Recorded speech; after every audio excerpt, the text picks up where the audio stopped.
வாழ்க வளமுடன். எல்லாம் வல்ல இறைவனின் அருளால் எல்லா நலங்களும் பெற்று இனிதுடன் வாழ வேண்டும் என்று வேண்டிக் கொள்கிறேன். சென்ற தலைப்பிலும் கணபதியை பற்றி சிறிதளவு பார்த்தோம். இந்த தொடர்ச்சியிலும் கணபதியை பற்றி, அதுவும் முக்கியமாக வக்ரதுண்ட கணபதியை பற்றி பார்ப்போம். கலியில் கண்கண்ட தெய்வமாக விளங்குபவர்கள் கணபதியும் சண்டியும். சண்டி சர்வதேவதா ஸ்வரூபிணி, எல்லா தெய்வங்களிலும் முழு வடிவமாக விளங்குபவர். எல்லா தெய்வங்களையும் வழிபடுவதற்கு முதலில் நாம் வழிபடும் முழுமுதற் கடவுள் கணபதி எம்பெருமான். கணபதி பல்வேறு வகைப்பட்டவராக விளங்குகின்றார். சிறப்பாக சொல்லணும்னா ஷோடச கணபதி என்றும், இன்னும் அவருடைய வடிவுக்கு ஏற்றபடி நாமாக்களை பெற்றும் பல்வேறு வடிவங்களாய் விளங்குகின்றார். மகா கணபதி எங்கும் நீக்கமர நிறைந்தவர். அவருடைய ஷோடச நாமாக்களை காலையில் சொல்லுகிறவர்கள் அன்றைய வாழ்க்கையை தடையில்லாத வாழ்க்கையாக நடத்துகின்றார்கள். கணபதி எம்பெருமானுக்கு ஹோமங்களை பொழுது விடுவதற்கு முன்பு செய்ய வேண்டும் என்று கேரள மக்கள் சொல்வார்கள். பிரம்மச்சாரியாகவும் கிரகஸ்தராகவும் ஒரே கோலத்தில் விளங்குபவர் மகா கணபதி. நம்பூதிரிகளும் இப்படி. இதனால் அதிகாலையிலே கணபதி ஹோமம் செய்வது அவர்களுக்கு கைவந்த பழக்கம். எல்லா விதமான வித்தைகளுக்கும் காரணமானவர் வித்யா கணபதி என்று சொல்லப்படுகிறார். இதன் பொருள் கல்விக்கு கணபதியே முழு பொருள் என்பது நன்றாக புரிகிறது. இதனால்தான் வியாச மகாமுனிவர் மகாபாரதம் எழுத கணபதியை சேர்த்து கொண்டார். ஒரு நூல் எழுதுவதற்கு அறிவாற்றல் மட்டும் போதாது, சமயோஜித அறிவும் தேவை. இத்தகைய முழு பொருளான கணபதியை உபாசிப்பது பூர்வ புண்ணியம். எல்லா கணபதிகளுக்குமே ஏற்ற புஷ்பங்கள், நிவேதனங்கள், ஏற்ற பத்திரங்கள், ஏற்ற காலங்கள், ஏற்ற ஜபமாலைகள், ஏற்ற ஆசனங்கள் ஆகியவற்றை நான் சொல்லுகிறேன். மேலும் சில கணபதி சொரூபங்களுக்கு என்று சிறப்பு அம்சங்கள் பற்றியும் சொல்லுகின்றேன். அந்தந்த இடத்தில் சொல்லப்படும் கணபதிக்கு ஏற்ற மலர்கள் புன்னாக புஷ்பம், மந்தார புஷ்பம், தாடிமை புஷ்பம் அதாவது மாதுளை, நான்காவது வகுல புஷ்பம் அதாவது மகிழம் பூ, அதுக்கடுத்தது ஐந்தாவது அமிர்நாள புஷ்பம் அதாவது வெட்டிவேர், ஆறாவது பாடலி புஷ்பம் பாதிரி, ஏழாவது துரோண புஷ்பம் அதாவது தும்பை பூ, எட்டாவது துத்தூர புஷ்பம் அதாவது ஊமத்தை புஷ்பம், ஒன்பதாவது சம்பக புஷ்பம் அதாவது ஷண்பகம், பத்தாவது ரசால புஷ்பம் மாம்பூ, 11வது கேதகி புஷ்பம் தாழம்பூ, 12வது மாதளி புஷ்பம் அதாவது முல்லை, 13வது சம்யோக புஷ்பம் அதாவது கொன்றைப்பூ, 14வது அர்க்க புஷ்பம் அதாவது எருக்கம்பூ. 15வது கல்கார புஷ்பம், அதாவது செங்கழுநீர். 16வது சேவந்திகா புஷ்பம், செவ்வந்தி.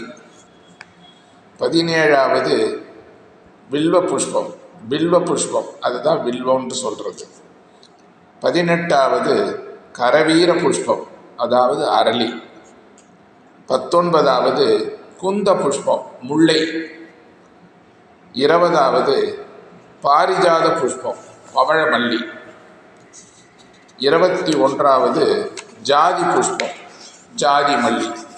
இந்த 21 புஷ்பங்களும் விநாயகர் சதுர்த்தி வந்தாலும் இல்லை சுக்ல சதுர்த்தி கிருஷ்ண சதுர்த்தி வந்தாலும் பூஜைகள் பண்ணலாம். 21 புஷ்பத்தை வைத்து பூஜைகள் பண்ணலாம். அதே மாதிரி கணபதியினுடைய 21 பத்திரங்கள் பார்க்க போனால் மாசி பத்திரம், அதாவது மாசி பச்சை. 2வது பிரகதி பத்திரம், அதாவது கண்டங்கத்திரி. 3வது பில்வ பத்திரம், வில்வதளம், அதுதான் பில்வ பத்திரம் பேர். 4வது தூர்வா பத்திரம், அருகம்புல். 5வது துத்தூர பத்திரம், அதாவது ஊமத்தை. 6வது பதரி பத்திரம், இலந்தை இலை. 7வது அபாமார்க பத்திரம், நாயுருவி எல்லா ஹோமத்திற்கும் சிறந்ததாக கருதப்படுகிறது. 8வது துளசி பத்திரம், அதாவது துளசி. 9வது சூத பத்திரம், மாவிலை. 10வது கரவீர பத்திரம், அது அரளி இலைய கரவீர பத்திரம் சொல்கிறது உண்டு. 11வது விஷ்ணு கிராந்த பத்திரம், அதாவது விஷ்ணு கிராந்தி இலைய சொல்கிறது உண்டு. 12வது ஆமலை பத்திரம், நெல்லி. 13வது மருகவ பத்திரம், அதாவது மறுகொழுந்து. 14வது சிந்தூர பத்திரம், நொச்சி இலை. 15வது ஜாதி பத்திரம், அதாவது ஜாதி இலை. 16வது கண்டலி பத்திரம், வெள்ளருக்கு இலை. 17 சமீ பத்திரம், வன்னி இலை. 18வது பிருங்கராஜ பத்திரம், கரிசலாங்கண்ணி இலை. 19வது அர்ஜுன பத்திரம், வெண் மருதை. 20வது அர்க்க பத்திரம், எருக்க இலை. 21வது நானாவித பத்திரம், எல்லா விதமான பத்திரங்களை வைத்து அவருக்கு சிறப்பாக அர்ச்சனைகள் பண்ணலாம். கணபதி உபாசனைக்கு ஏற்ற நாட்கள் எதுன்னு பார்த்தா வளர்பிறை சதுர்த்தி, தேய்பிறை சதுர்த்தி, வெள்ளிக்கிழமை, அஸ்த நட்சத்திரமும் சதுர்த்தியும் வரக்கூடிய நாள், அப்புறம் உபாசகர்களுடைய ஜென்ம நட்சத்திரமும் சதுர்த்தியும் வரக்கூடிய நாட்கள். இவைகளில் பூஜை செய்தால் மிகுந்த நல்ல பலன் கிடைக்கும். ஏற்ற காலம் பார்த்தோம்னால் பிள்ளையார் பூஜையை அன்றாடம் சூரிய உதயத்திற்கு முன்பு செய்வது சிறந்தது.